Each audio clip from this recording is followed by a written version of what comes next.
কাগজে কলমে ৩৪ জন চিকিৎসক থাকলেও ডেপুটেশন আর সংযুক্তির গ্যারাকলে স্থবির মানিকগঞ্জের দৌলতপুর উপজেলা স্বাস্থ্য কমপ্লেক্স।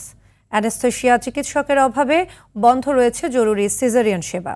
এছাড়া রোগীদের সাথে দুর্ব্যবহার, প্যাথোলজিতে ভুল রিপোর্ট এবং নিম্নমানের খাবার দেওয়ার অভিযোগ উঠেছে হাসপাতাল কর্তৃপক্ষের বিরুদ্ধে।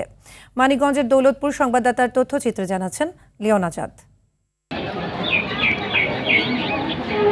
পদ সংখ্যা ৪০ জন থাকলেও কাগজে কলমে চিকিৎসক ৩৪ জন।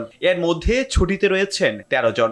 ডেপুটেশন আর সংযুক্তির গ্যারাকলে শূন্য পড়ে আছে বেশিরভাগ গুরুত্বপূর্ণ চিকিৎসকের চেম্বার। কনসালটেন্ট বা বিশেষজ্ঞ চিকিৎসকরা অন্যত্র অ্যাটাচমেন্টে থাকায় হাসপাতালটি এখন চলছে কেবল মেডিকেল অফিসার ও প্যারামেডিক দিয়ে।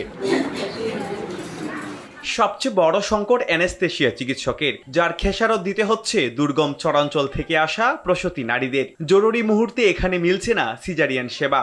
অভিযোগের শেষ নেই হাসপাতালের ইনডোরেও। চিকিৎসকদের বিরুদ্ধে রয়েছে রোগীদের সাথে চরম দুর্ব্যবহারের। এই জায়গা ডাক্তারের জন্য সিজার আসে না, সিজারের রুগী আসে না। ডাক্তার হইলে পরে আমরা সিজারের রুগী আইনা না বা প্যারাসিটামল ছাড়া অন্য কিছু পাই না। একটা স্যালাইন দিছে আর ৩ দিনে কোনো স্যালাইন বা কোনো ওষুধ দেয় না। রুটি দিছে, যে রুটিতে যে খাবার দেয়, যে ভাত দেয়, ওগুলা খাওয়ার মতো না। এখানেই শেষ নয়, প্যাথোলজি বিভাগের পরীক্ষা নিরীক্ষা নিয়েও চলছে চরম খামখেয়ালি। ভুল আল্ট্রাসোনোগ্রাফি রিপোর্টের কারণে বড় ধরনের স্বাস্থ্য ঝুঁকিতে পড়েছেন রোগীরা। তেমনই একজন ভুক্তভোগী রিপন মিয়া।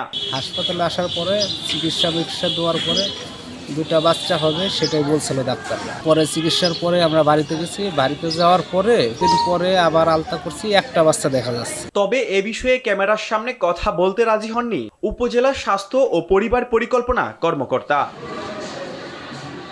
কর্তৃপক্ষের আশ্বাসের বাণী আর কতদিন শুনতে হবে তা জানা নেই ভুক্তভোগীদের। চরাঞ্চলের অসহায় মানুষের দাবি দ্রুত দূর হোক এই অব্যবস্থাপনা, ফিরে আসুক মানবিক চিকিৎসা।